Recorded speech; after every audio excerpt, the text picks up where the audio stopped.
Саламатсыңарбы балдар? Бүгүн биз силер менен 3 класстар үчүн кыргыз тили сабагы боюнча сабак өтөбүз.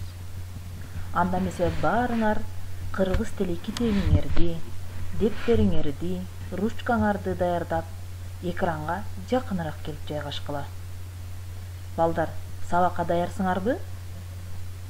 Анда даяр болсаңар, сабагыбызды баштайбыз.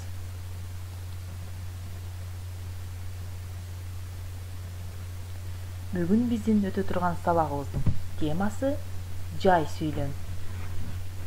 Сабактын максаты жай сүйлөм жөнүндө билесиңер. Уккан текстиңенен жай сүйлөмдөрдү эстеп табасыңар. Туура суроо бергенди үйрөнөсүңөр.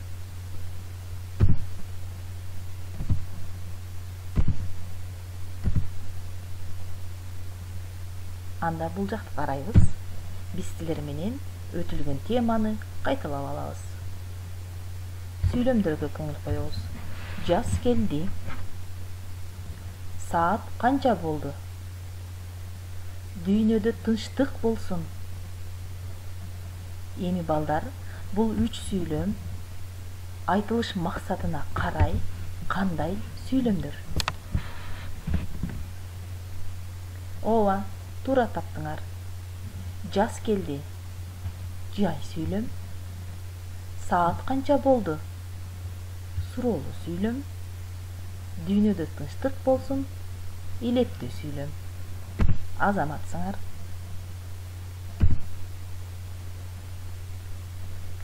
Эми балдар, текст боюнча суроолор. Биз силер менен өткөн темада, өткөнгү сабактарда акыра менен кодилек жөнүндө жомок укканбыз. Эми ошол жомоктун окуянын башы кандай болду эле? Бир эстеп айтып көргүлөчү. Мындан ары окуя кандай уланат деп ойлойсуңар? Силер үчүн кызыктуу болуп жатабы? Анда биз силер менен ошол акыра менен кодилек жомогунун 2 бөлүгүн окуйбуз. Баарыңар кулак салып угуп тургула. Бирок какыраган чөлдө кайдагы от? Шыгыраган кумдан башка серейген куурай да жок эле. Айласы кеткен кодилек, эми мен кантем? Акыра жалбырактан мага да үзүп берчи деп сурады. Өзүң эле үзүп жечи, деди акыра моюнун толгоп. Кодилек дарактын башына моюнун канчалык созсо да жете албады. Ыйламсырап акырага минтти. Акыра, кардым аябай ачты. Куркуйган моюнуңдан берип турчу, жалбырак үзүп жейин. Жок, кодилек, ал куркуйса да менин моюнум. Мен сага өз моюнумду бере албаймын, деди акыра. Кодилек ойлонуп калды. Акырага орунсуз суроо берип, аны капа кылып койгонун сезди. Ал эми кетирген каталыгын оңдогусу келди. Акыра, мени кечирип койчу.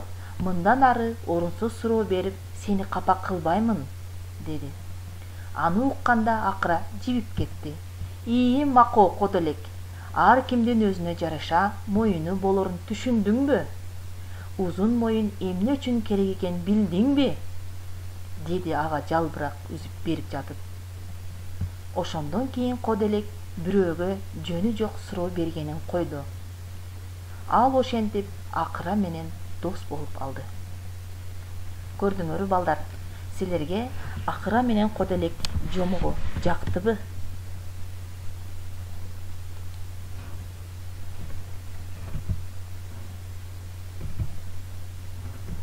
Жомоктун акырында алар бири менен бири дос болуп калышты. Эми балдар, силер азыр уккан текстиңерден окуянын башына бир сүйлөм, окуянын ортосуна бир сүйлөм, окуянын аягына бир сүйлөм түзөсүңөр. Кана баштадык. Азыр мен окуп берген текстти жакшылап эстегиле дагы, окуянын башына ортосуна аягына бирден сүйлөм түзгүлө. Түзгөн сүйлөмүңөрдү дептериңерге көчүрүп жазгыла.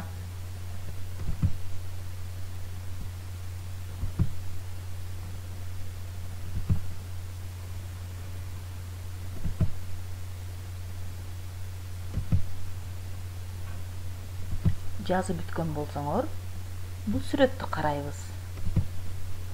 Эмненин сүрөтүн көрүп турабыз. Эми ушул сүрөткө карата сүйлөм түзгүлө.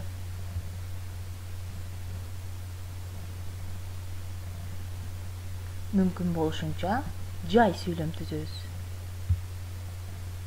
Биз буга чейин силер менен сүйлөмдүн түрлөрүн өткөнбүз. Түзгөн сүйлөмүңөрдү дептериңерге көчүрүп жазгыла. Эми биз силер менен ушу сүйлөмдөрдөн эреже чыгарып көрөлү. Жай сүйлөм ойду жайынча баяндайт. Жай сүйлөмдүн аягына чекит коюлат. Эми силер мени менен чогуу кайталагыла. Жай сүйлөм ойду жайынча баяндайт. Жай сүйлөмдүн аягына чекит коюлат.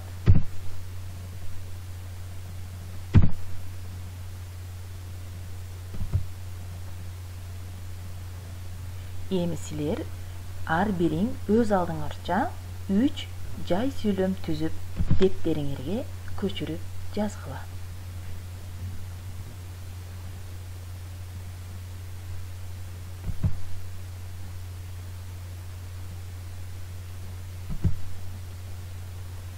Жазып бүткөн болсоңор, эми биз силер менен маанилеш сөздөр темасы боюнча сөз оюнун улантабыз. Келгиле, мен биринчисин силерге көрсөтүп берем. Мисалы, асман. Асман деген сөздүн маанилеши көк.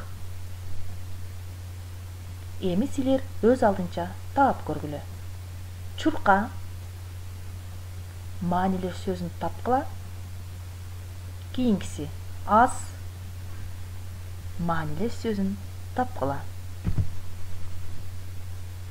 Тапкан болсоңор, ушул 3 сөздүн дептериңерге көчүрүп жазгыла.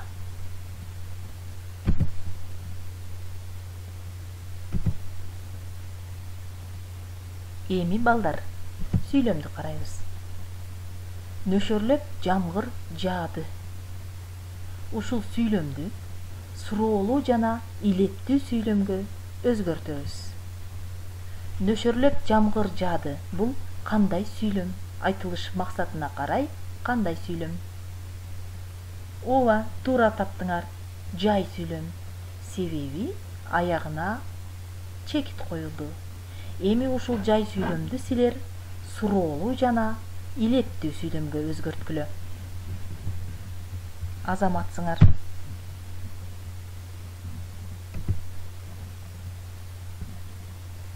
Эми балдар, силерге суроо. Жай сүйлөм деп эмнени айтабыз? Эрежени эстегиле. Ооба, жай сүйлөм ойду жайынча баяндайт. Жай сүйлөмдүн аягына чекит коюлат. Туура айтасыңар.